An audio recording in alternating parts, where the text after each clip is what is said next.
आपण class 11 subsidiary books या टॉपिकमधले 2 कॉलम कॅश बुकचे इन्स्टिट्यूशन बघतोय. Institution number 2, page number 133. Problem is from following transactions related to Sundar and company prepare cash book with 2 columns. यामध्ये आपल्याला transaction details दिलेले आहेत, त्यावरून आपल्याला 2 कॉलम कॅश बुक तयार करायचं आहे.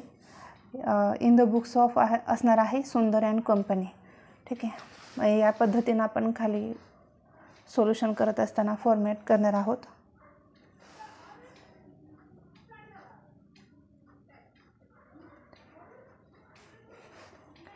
In the books of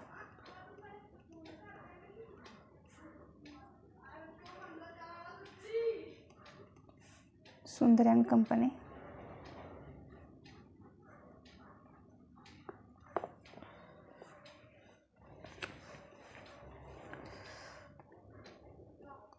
to column cash book.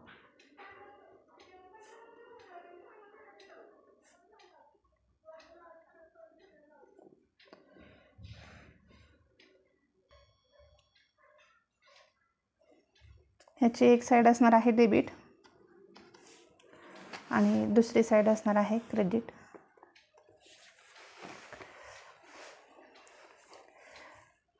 Debit side जी असणार आहे तिला आपण रिसिट असं म्हणतो.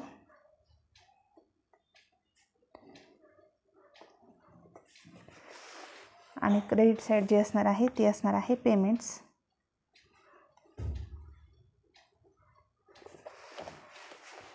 पहिला कॉलम असेल date,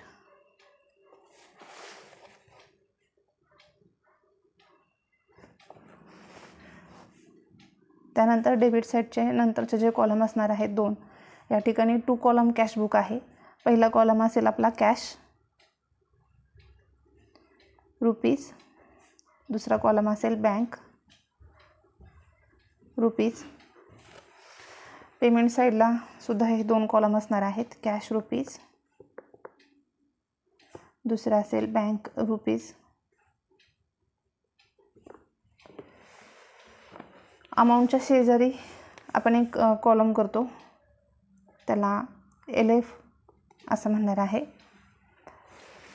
LF is for ledger folio number, LF. आणि रिसिट साईडला आणखीन एक कॉलम असणार आहे LFच्या शेजारी RN रिसिट नंबर. आणि पेमेंट साईडला असणार आहे VN वाउचर नंबर.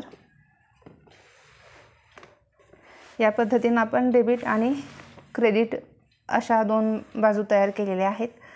एक बाजू आहे रिसिट, एक बाजू आहे रिसिट आणि दुसरी आहे पेमेंट्स. आता आपण ट्रान्झॅक्शन बघूयात. इयर आहे 2018 सप्टेंबर आणि सप्टेंबरमधल्या ह्या डेट्स दिलेल्या आहेत. मग आपण सुरुवातीला दोन्ही बाजूला डेट या कॉलममध्ये इयर आणि मंथ टाकून घेणार आहे. 2018 मंथ इज सप्टेंबर. एकदा इयर आणि मंथ लिहिल्यानंतर पुन्हा आपण प्रत्येक वेळी इयर आणि मंथ मेन्शन करणार नाही. सप्टेंबर. यानंतर 1 ऑफ सप्टेंबरला आपल्याला बँक बॅलन्स दिलेला आहे. Bank balance rupees 52,000. त्यानंतर कॅश बॅलन्स 1 ऑफ सप्टेंबरला दिलेला आहे 15,000. हे दोन्ही बॅलन्स आहेत. ठीक आहे, बॅलन्स आहेत त्यामुळे ते आपण डेबिटला घेणार आहेत. कॅशबुकच्या डेबिटला डेट असणार आहे 1. To balance brought down. Receipt आहे, डेबिट साईड आहेत, आपण 2 हा शब्द वापरतो. 2 बॅलन्स ब्रॉट डाऊन. या ठिकाणी बँक बॅलन्स आहे 52,000. मग बँक या कॉलममध्ये आपण लिहिणार आहे 52,000. कॅशचा बॅलन्स आहे 15,000. मग या कॅश या कॉलममध्ये आपण 15,000 असं लिहिणार आहे.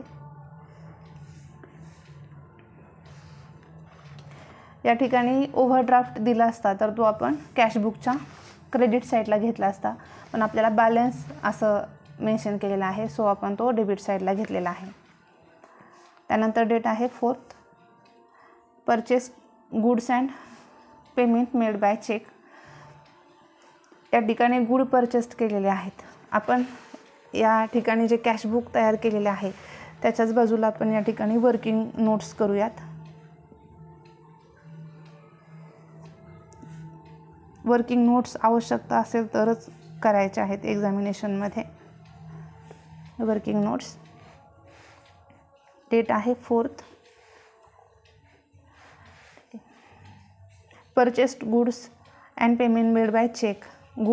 परचेस्ड गुड्सला आपण परचेसेस अकाउंट असं लिहितो. परचेसेस नेहमी डेबिट साईडला असतात. जर्नल एंट्री होणार आहे purchases account debit. Purchases account debit to cheque आहे. चेक म्हटल्यानंतर टू बँक अकाउंट असं आपण लिहितो. To bank account. Amount is 15,000.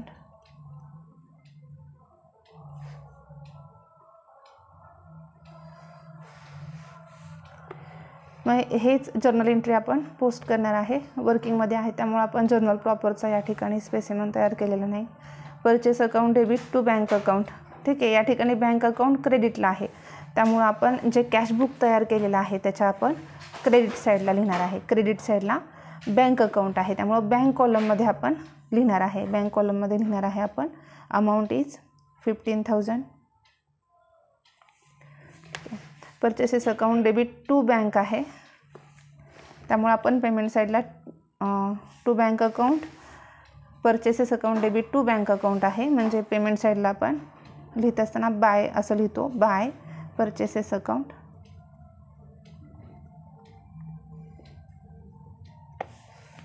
Date आहे 4th. या ठिकाणी आपण टू बॅलन्स ब्रॉट डाऊन लिहिल्यानंतर खाली एक रे सोडायची आहे. बाय परचेसेस या ठिकाणी गुड्स परचेसेस केलेले आहेत त्यामुळे याचं नरेशन आपण इन ब्रॅकेट लिहिणार आहे. बीइंग कॅश परचेसेस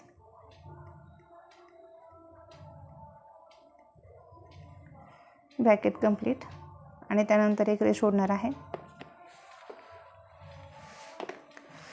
यानंतर पुढच्या डेटला ट्रान्झॅक्शन आहे sold goods for cash.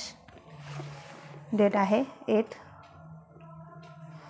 Sold goods म्हणजे सेल्स आहेत. सेल्स नेहमी क्रेडिटला असतात.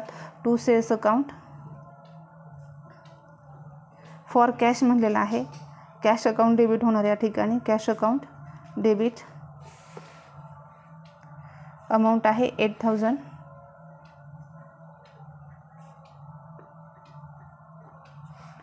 या ठिकाणी कॅश अकाउंट डेबिट आहे मग आपण कॅशबुकच्या डेबिट साईडला जाणार. कॉलम आहे कॅश मग कॅश कॉलममध्ये आपण अमाऊंट लिहिणार आहे. कॅश कॉलममध्ये अमाऊंट लिहिणार आहे 8,000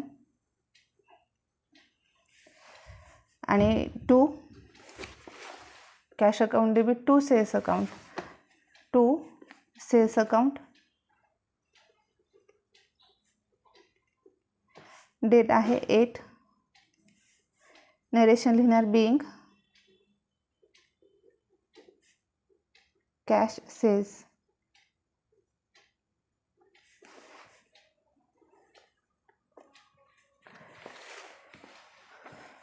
त्यानंतर 13th डेटला ट्रान्झॅक्शन आहे purchased machinery and payment made by cheque. Machinery account debit होणार आहे. Machinery comes in payment made by cheque म्हणजे machinery account debit to bank account होणार आहे. Machinery account debit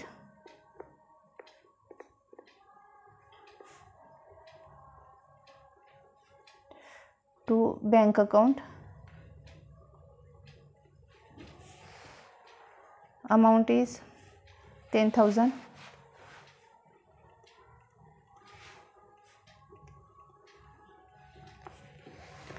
machinery account debit to bank आहे. Bank या ठिकाणी क्रेडिटला आहे त्यामुळे आपण कॅशबुकच्या क्रेडिट साईडला लिहिणार आहे.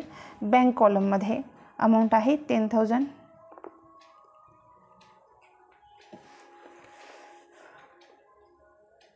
Bye machinery account, by machinery account. Narration लिहिणार आहे being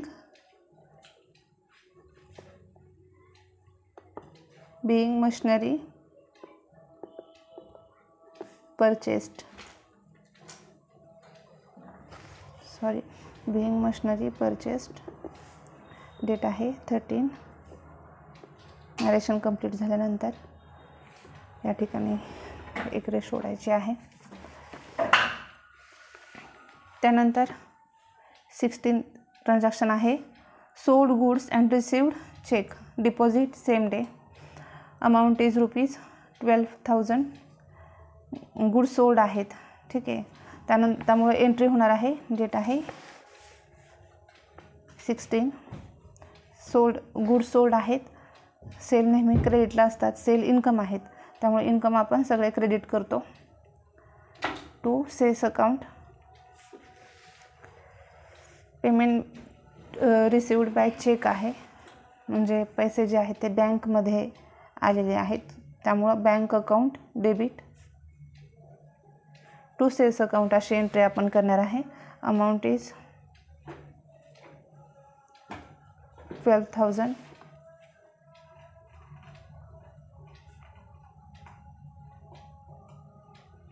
bank account debit to sales account. Bank या ठिकाणी डेबिटला आहे. डेबिटला टू सेल्स अकाउंट लिहायचं आपल्याला आहे. मग कॅशबुकच्या डेबिट साईडला बँक कॉलममध्ये आपण अमाऊंट लिहिणार आहे 12,000.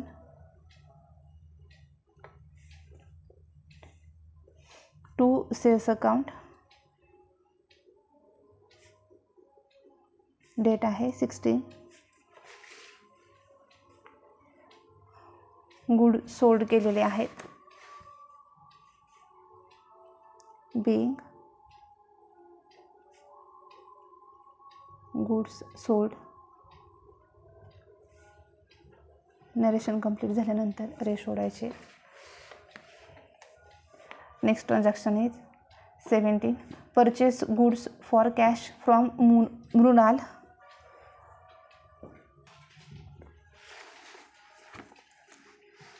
डेट आहे 17. Purchase goods for cash.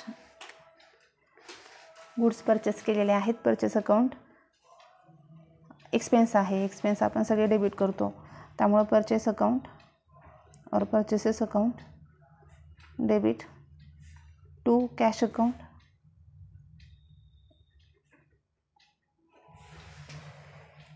Amount is 18,000.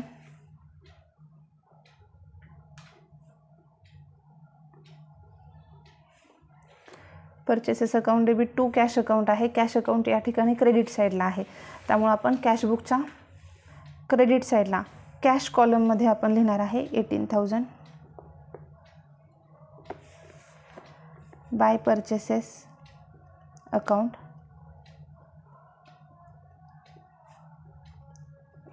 Date आहे 17. बिईंग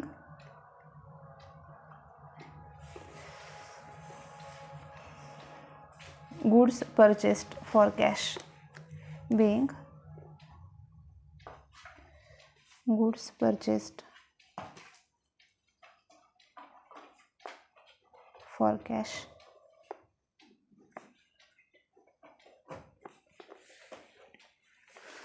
यानंतर नेक्स्ट ट्रान्झॅक्शन आहे 20th.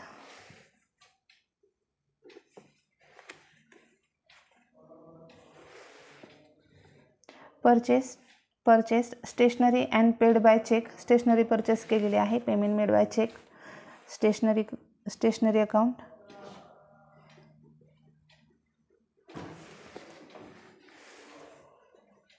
Stationery account debit.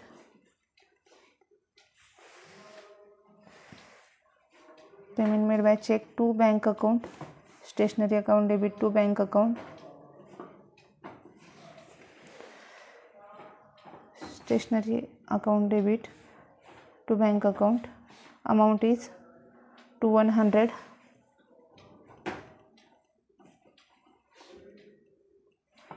Stationery account debit to bank account आहे. बँक अकाउंट या ठिकाणी क्रेडिटला आहे, त्यामुळे आपण कॅशबुकच्या क्रेडिट साईडला बँक कॉलममध्ये लिहिणार आहे 2100 bye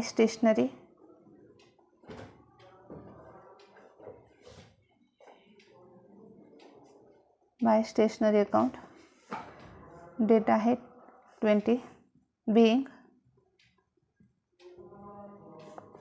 stationery purchased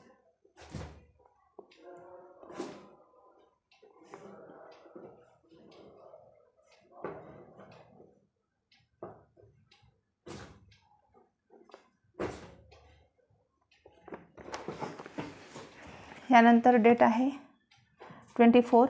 check given to Avadhoot आहे या ठिकाणी. डेट आहे 24. वर्किंगमध्ये आपण लिहितोय Avdhoot is receiver. Avdhoot account debit. Cheque paid केलेला आहे टू बँक अकाउंट असणार आहे. बँक थ्रू आपण चेक पेड करतो, त्यामुळं bank account. Amount is 1800. Amount is 1800. Avdhoot account debit to bank account आहे. बँक अकाउंट या ठिकाणी क्रेडिटला आहे, त्यामुळं कॅशबुकच्या क्रेडिट साईडला बँक कॉलममध्ये आपण लिहिणार आहे 1800 bye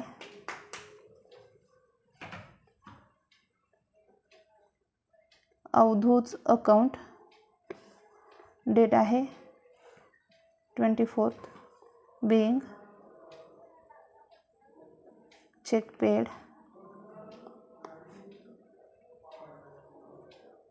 to Avadhoot.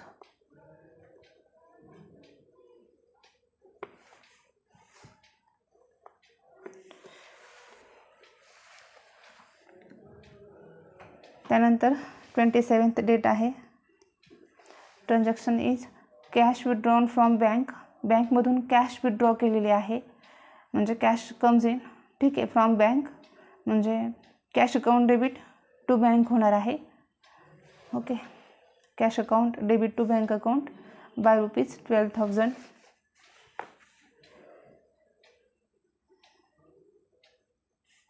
Cash account debit to bank account. Amount is 12,000.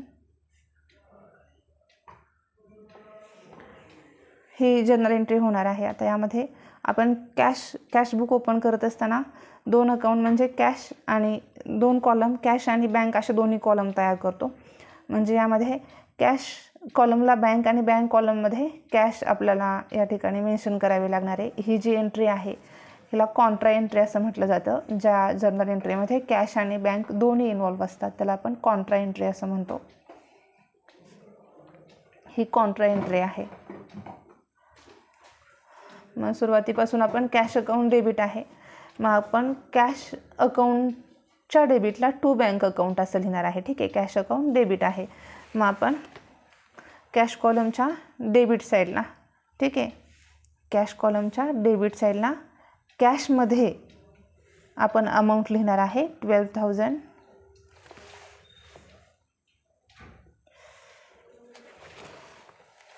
Cash account debit. ठीक आहे, म्हणून कॅश अकाउंटच्या डेबिटला टू बँक अकाउंट आपण लिहिणार आहे, पण कॅश कॉलममध्ये. मग कॅशबुकच्या डेबिट साईडला गेलो, कॅश कॉलममध्ये 12,000 असं लिहिलेलं आहे टू बँक अकाउंट. ठीक आहे, डेट आहे 27 आणि पुन्हा या ठिकाणी बँक क्रेडिटला आहे, त्यामुळे आपण कॅशबुकच्या क्रेडिटला बाय कॅश अकाउंट 12,000 टाकणार आहे बँक कॉलममध्ये. ठीक आहे, बँक अकाउंट आहे क्रेडिटला, मग आपण कॅशबुकच्या क्रेडिटला बँक कॉलममध्ये लिहिणार आहे 12,000. इथं लिहिणार आहे बाय कॅश अकाउंट. डेट आहे 27. ही कॉन्ट्रा एंट्री आहे, त्यामुळं लेजर फोलिओ या कॉलममध्ये आपण त्याच्या पुढे सी असं लिहिणार आहे. इथं पण 12,000च्या पुढे लेजर फोलिओ या कॉलममध्ये आपण सी असं लिहिणार आहे. नरेशन लिहिणार आहे. बीइंग कॅश withdrew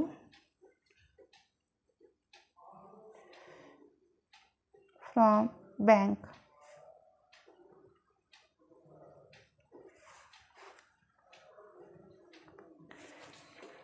तेच नरेशन आपण कॉन्ट्रा एंट्रीच्या दुसऱ्या साईडला पण लिहिणार आहे. बीइंग कॅश withdrew from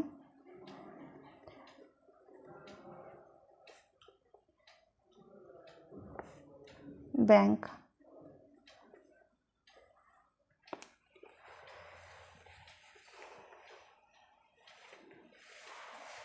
त्यानंतर नेक्स्ट ट्रान्झॅक्शन आहे. डेट आहे 30. Paid rent by cheque. Rent paid केलेला आहे. एंट्री होणार आहे. डेट आहे 30. रेंट पेड केलेला आहे. Rent account debit. रेंट हा एक्सपेन्स आहे. एक्सपेन्स सगळे आपण डेबिट करतो. Rent account debit by cheque म्हटलेला आहे. Rent account debit to bank account. Amount is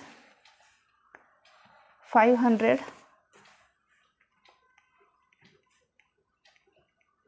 rent account debit to bank account आहे. बँक अकाउंट या ठिकाणी क्रेडिट आहे. मग आपण कॅशबुकच्या क्रेडिटला बँक कॉलममध्ये आपण लिहिणार आहे 500 बाय रेंट अकाउंट. डेट आहे 30. त्यानंतर लास्ट ट्रान्झॅक्शन आहे पेड सॅलरी. डेट आहे 30. Salary account debit. Salary paid म्हणलेला आहे. सॅलरीसाठी पैसे दिलेले आहेत. Cash goes out, so cash account credit करणार आपण या ठिकाणी. Amount is ₹4,000. Amount is 4,000. Salary account debit to cash account आहे. कॅश अकाउंट या ठिकाणी क्रेडिट आहे. मग अशी रेंट अकाउंटचा एक्सप्लेनेशन लिहायचं राहिलेलं आहे. Narration is being rent paid.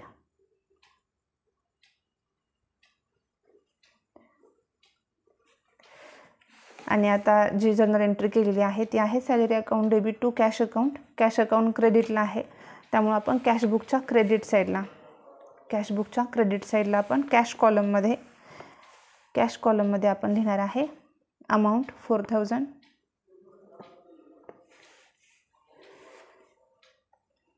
Bye salary account. Date आहे 30.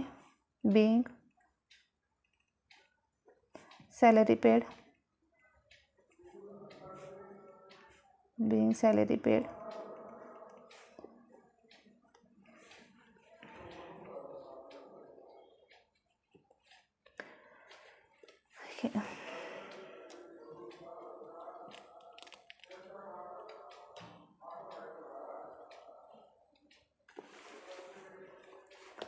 या प्रकारे आपण कॅशबुकचे सगळे ट्रान्झॅक्शन आपले कंप्लीट झालेले आहेत. यानंतर आपण हे कॅशबुक जे आहे ते क्लोज करणार आहे. क्लोज करत असताना कॅश आणि बँक हे जे दोन कॉलम आहेत डेबिट आणि क्रेडिट बाजूचे ते आपण क्लोज करणार आहे.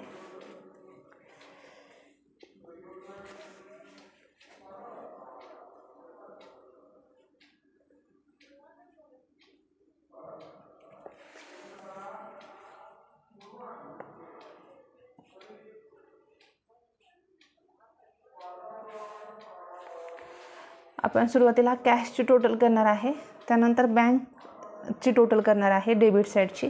पुन्हा क्रेडिटच्या कॅशची टोटल करणार आहे आणि क्रेडिटच्या बँकची टोटल करून आपण इथे लिहिणार आहे. पण हे लिहित असताना पेन्सिलने लिहायचं आहे. जी साईड जास्त असेल ती साईड आपण डेबिट आणि क्रेडिट दोन्ही बाजूंना लिहिणार आहे. सुरुवातीला कॅशची टोटल करायची आहे. याच्यामध्ये 15,000, 8,000 आणि 12,000 यांची टोटल होते आहे. 35,000.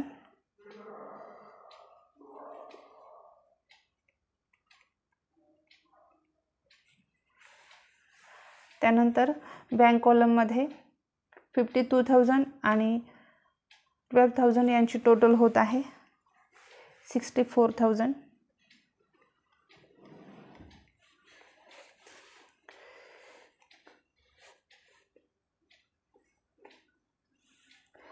ही डेबिट बाजू जी आहे कॅश आणि बँकची ती याच्या टोटलपेक्षा जास्त आहे, त्यामुळे आपण दोन्ही बाजूला डेबिट साईडची जी अमाऊंट आहे ती टाकून घेणार आहे.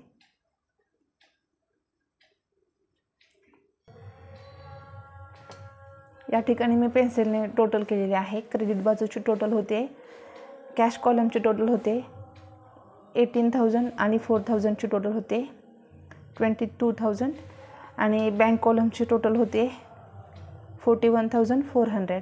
ठीक आहे. मग यामधून ही अमाऊंट लेस केल्यानंतर आपल्याला बॅलन्स भेटत आहे 13,000 आणि या ठिकाणी 64,000मधून 41400 लेस केल्यानंतर आपल्याला बॅलन्स भेटत आहे 22600. ठीक आहे. हा जो बॅलन्स शोधलेला आहे त्याला आपण कॅरेट डाऊन असं म्हणतो. ठीक आहे. ही क्रेडिट साईड आहे, त्यामुळे या ठिकाणी आपण बाय हा शब्द वापरणार आहे आणि बाय बॅलन्स असं म्हणणार आहे. ठीक आहे. त्यानंतर याच्या खाली एक रेष ओढणार आहे. हा जो बॅलन्स आहे मंथ आहे सप्टेंबरचा मंथ एंड होतो 30th ऑफ सप्टेंबरला. मग या ठिकाणी आपण 30 ही डेट टाकली पुन्हा. ठीक आहे. आता हा जो कॅरेट डाऊन बॅलन्स आहे तो आपण नेक्स्ट डेला ब्रॉड डाऊन करणार आहे. मग हा बॅलन्स पुन्हा टू बॅलन्स ब्रॉड डाऊन म्हणून आपण लिहिणार आहे.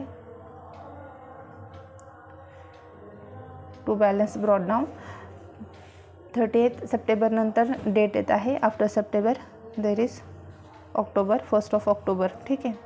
इयर सेम राहणार आहे, त्यामुळे आपण लिहित असताना इथं मंथवर लिहिणार आहे ऑक्टोबर आणि या ठिकाणी डेट लिहिणार आहे 1st. ठीक आहे. बॅलन्स ब्रॉड डाऊन हाच बॅलन्स आपण ब्रॉड डाऊन इकडे करणार आहे. कॅश कॉलममध्ये आहेत 13,000 आणि बँक कॉलममध्ये आहेत 22,400. ठीक आहे.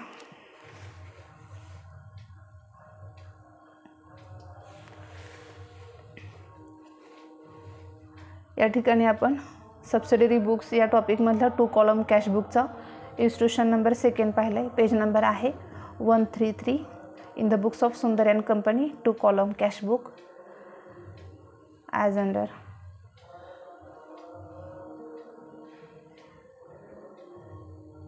balances are 13,000 of cash and 22,400 of bank. आणि या बाजूला आपण वर्किंग नोट्स केलेले आहेत. वर्किंग नोट्स जर आवश्यकता असेल तरच करायचे किंवा हे वर्क जे आहे ते फक्त लक्षात ठेवून डायरेक्ट पोस्ट करायचं आहे. थँक्स.